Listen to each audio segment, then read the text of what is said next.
Welcome to K-Catalog. Workbook na tayo, page 42. Start tayo sa vocabulary. Review tayo ng mga words natin dito. We have memo. Same lang ang meaning niya, memo, or pwede ding note. Next, 할인 카드, so discount card. And then, 가계부, ito yung ating mga listahan, no? So, pwede natin isipin budget list. Ano yung mga expenses mo nung araw na yon or nung week na yon, depende kung paano mo siya i-categorize, no? So, nililista mo yung mga gastos. Chonglip coupon, so ito yung mga save points na coupon. So, ano ba example nito? 'Di ba, sa isang coffee shop, kunyari, bibili ka doon, and then pagkabili mo, bibigyan ka nila ng card kung saan merong mga stamp. So, kada bili mo, tatatakan nila yon, and then kapag halimbawa naka-10 tatak na, na-complete mo na yung 10, then may free ka na isang drink. Or pwede din yung sa SM Advantage card. Ayan, 'di ba? Pag nag-purchase ka tapos sinwipe mo si SM Advantage card, mag-accumulate ng points 'yon, and then sa mga future purchases mo, pwede mo siyang gamitin para ma-discount. So yung points mo is mako-convert sa pera. So yun yung Jonglip coupon. And then 충동구매. 충동구매 naman is yung impulsive buying. So ito yung hindi mo naman kailangan pero binili mo. Bakit? Siguro kasi nagandahan ka o kaya maganda yung mood mo that time. So kahit na hindi mo siya kailangan, hindi siya necessary, binili mo. Impulsive buying. Now, sagutin natin yung number 1. Blank 을을 쓰니까 무엇에 지출이 많은지 한눈에 알 수 있다. So sabi no, 쓰니까, from the word 쓰다, yung 쓰 na yan is to write. Okay? So dahil may sinasabing to write, either memo or budget list. Kung alin dyan sa dalawa yung sagot, no? So, A, B, C, D na lang ulit tayo para mabilis. Sabi niya, dahil sinusulat nga daw, 무엇에 지출이 많은지. So, kung ano daw yung maraming expenses or ano yung mataas na expenses, 한눈에. So, at one glance, kahit sa isang tingin lang daw, no, malalaman mo na, 알 수 있다. So, malamang ito yung budget list. Okay, yung listahan mo ng gastos. So, letter C.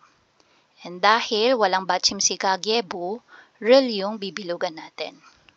가계부를 쓰니까. Next, number 2. 쇼핑하기 전에 살 것을 미리 blank 하면 과소비를 안 하게 된다.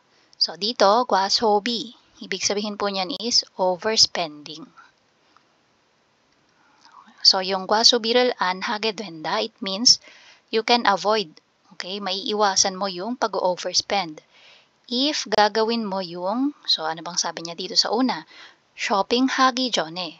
Before ka mag-shopping, 살 것을. Yung bibilhin mo, 미리, in advance. So, anong gagawin? Malamang susulat mo na, no? Ililista mo na kung ano yung kailangan mo para hindi ka na bibili ng kung ano-ano pa na hindi mo naman pala kailangan kasi hindi ka sure. Meron na ba ako nito? Meron na pala, bumili ka na naman. Mga ganong klase. Okay? Tapos dito tayo sa number 3.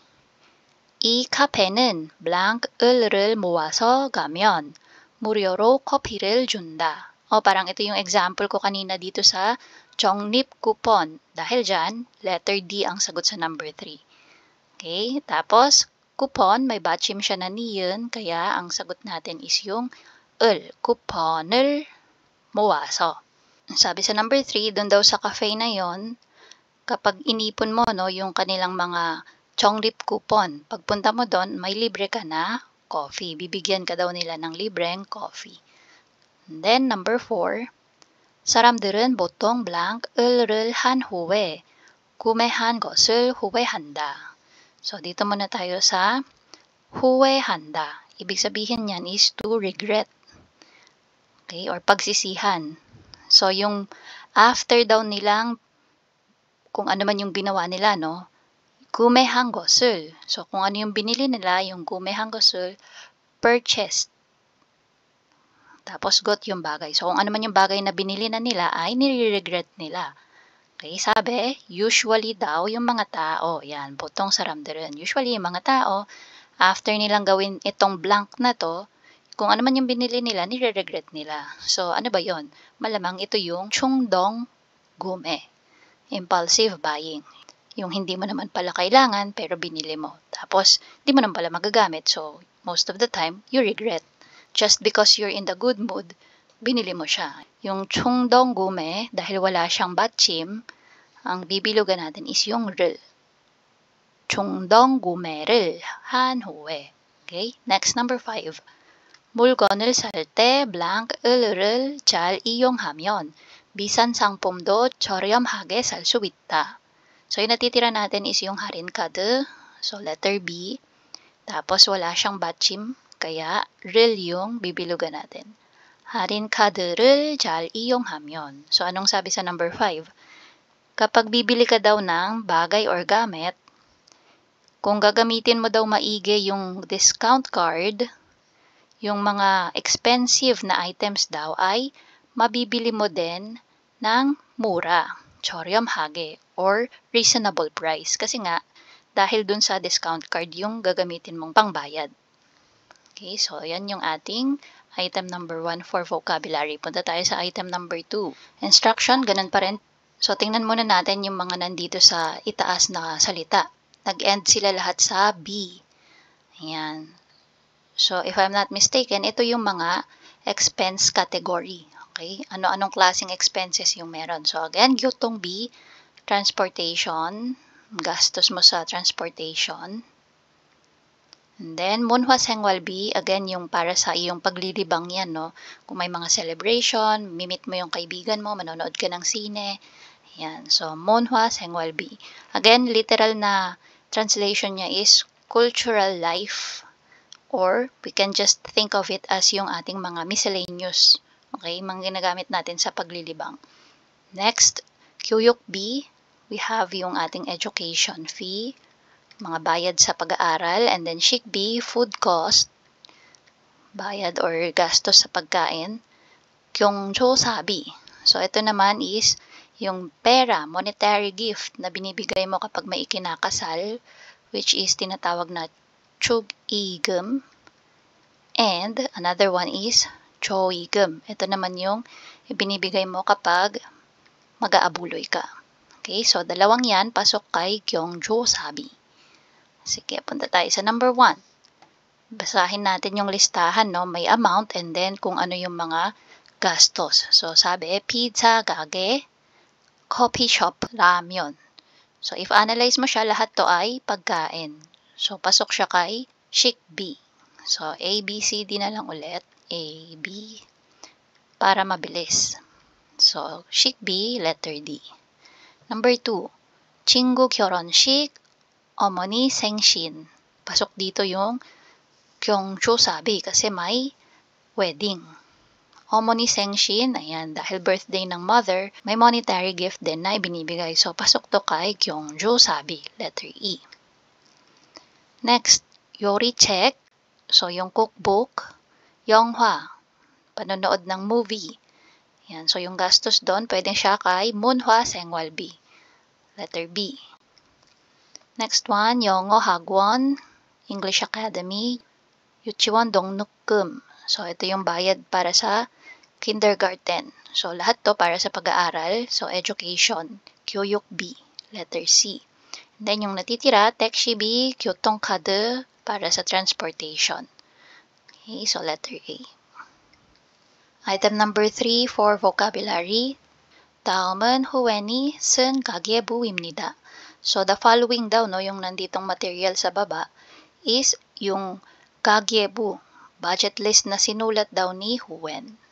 So, tingnan natin yung mga words daw dito sa ibaba, and then, kung ano yung blank, yun yung sasagutan natin. So, tingnan natin, we have 지출 항목. Again, ito yung 항목 category. And then, 지출 is yung gastos or expenses. So, expense category. And then, 공과금. So, ito yung ating utility bill.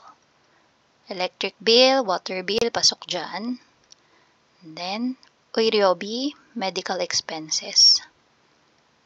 Yung gastos kapag ikaw ay nagkasakit. So, A, B, C ulit. Number 1. So, blank siya. Yung nasa baba niya, 택시비, 교통카드 충전, Chomshim cup. So, parang category siya, no? Ano yung mga pangalan ng gastos. So, letter A to. Chichul hangmok. Then, gumek. So, kung magkano, no? How much yung amount. And then, dito sa baba, onore chichul neyong. So, ano yung content ng gastos for today? So, ito yung nakasulat. 교통비 16,500원. So, yung transportation daw na gastos niya for today is 16,500 won. Shikpi, para naman sa food, 5,000 won. 9,000won. So, asan dito yung 9,000won sa listahan niya? Ito, no? And then, ano yung nakalagay na category? 전기 요금. So, pag sabing 전기 요금, 요금 is bayad. Okay, so 전기 is electric. Okay, so electric bill. Pasok siya kay 공과금. So, ito ay letter B. 공과금. And then, sa number 3 na blank, 4,000 won sa chonon. So, ito siya. Ano nakalagay? 감기약. So, 감기약 is yung gamot para sa flu. Okay, so ito ay pasok sa 의료비, medicine. So, letter C. For vocabulary, sa instruction natin, 다음은 일행이 쓴 읽기입니다. 보기에서 알맞은 것을 골라 글을 완성하세요. So, i-complete daw natin yung passage dito sa baba. Sinulat siya ni Earing. And then, yung sagot dito natin pipiliin. So, memo를 하다, again, ibig sabihin to take note, no? Jot down note. Mag-note ka. Maglista. 비용이 들다, ibig sabihin, it costs money. It simply means gagastos ka. And then, 비용이 부담스럽다. So, again, biyong yung gastos, no? 부담스럽다, ibig sabihin, it's burdensome. So, kung may gagastusin ka man, medyo mabigat yung gastos na yon. And then, 비용을 줄이다. So, again, biyong yung expense, yung gastos. 줄이다, to reduce. Bawasan yung gastos. So, mag-ABCD na lang ulit tayo dito. Basahin natin yung ating passage. 나는 이번 달 식비로 60만 원을 썼다. Ako, this month, gumastos ako ng 600,000 won para sa pagkain. Laki. 친구와 자주 마시는 식당에 가서 밥을 먹고 카페에도 많이 갔기 때문이다. Sabi, kasama yung kaibigan ko, madalas kami na magpunta sa restaurant kasi masarap yung mga pagkain ina-offer sa restaurant na yon, no? 맛있는 식당. So, punta kami doon para kumain and 많이 갔기 때문이다. And because madalas din kami na magpunta sa cafe or coffee shop. Next, 생각보다 돈을 너무 많이 써서 휴가철에 여행을 가고 싶은데 blank. So, 생각보다, sabi niya, compared sa naisip niya or sa na-estimate niya, sobrang dami daw niyang nagastos na pera. And then, sa holiday sana, gusto niya na mamasyal. 여행을 가고 싶은데, however, so, syempre, dahil malaki na yung nagastos niya sa food, tapos kung papasyal pa siya sa darating na holiday, yung gagastusin niya doon is magiging burdensome sa kanya, no? So, magiging mabigat, parang another gastos na naman, kumbaga. So, sagot natin dito is letter C. 비용이 부담스럽다. And then, as is lang. Wala pong transformation na magaganap. Bakit? Check natin yung mga naunang sentences. So, dito, 썼다, 때문이다. Yan. So, nag-end lang with da. Okay, so dito, 비용이 부담스럽다, as is lang din. Then, 그래서 앞으로 생활할 때 blank, 의리일 수 있는 방법을 찾아보았다. 사bi niya, therefore, as I move forward with my life, yun yung ibig sabihin niya doon, no? Yan, blank, 의리일 수 있는 방법 찾아보았다. So, tinry daw niya na maghanap ng mga pamamaraan or method kung saan, so ano kaya yung pamamaraan or method na hinanap niya. So dahil puro gastos yung pinag-uusapan niya dun sa mga naunang statement, malamang yung method na hinanap niya is para makatipid naman this time, no? So yung pinakasagot dyan will be 비용을 줄이다. Okay, letter D. So dito magkakaroon ng transformation kasi may lagay na option. It's either or real. So, biyongi, sulat ko siya. Biyong을, tapos yung jurida magiging juri, tapos real yung pipiliin natin. Jurida magiging juril. Yan. So, magiging juril 수 있는 방법을 찾아보았다. Again, ibig sabihin, naganap siya ng paraan para mabawasan yung kanyang gastos. Next, 식사를 하거나 카페에 갈 때 할인 카드로 결제하고 포인트와 쿠폰을 적립하면 지금보다 적게 blank, tapos ulit na naman si or real 것이다.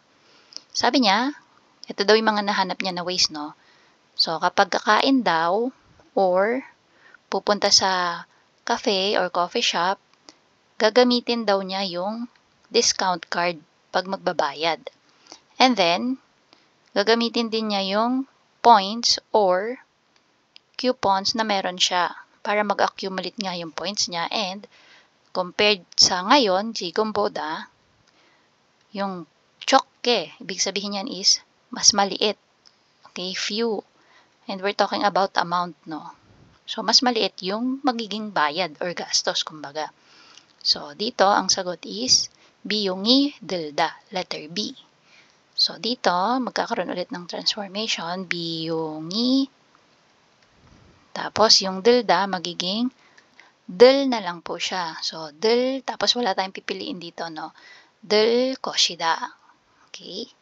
So, hindi siya 들을 것이다. Hindi rin siya 들, tapos another real ulit. So, ito lang siya. 들 것이다. Last one. 그리고 돈을 쓴 후에는 가계부에, tas yung natitira natin, 메모를 하다. So, 메모를, yung hada magiging ha, then pipiliin natin si real kasi walang batchim, no? So, 할 것이다. And then, yung gagastosin daw niya na pera, pagkatapos niya magastos ay isusulat daw niya, no, doon sa budget list. Okay, so yan yung sinulat ni Earring.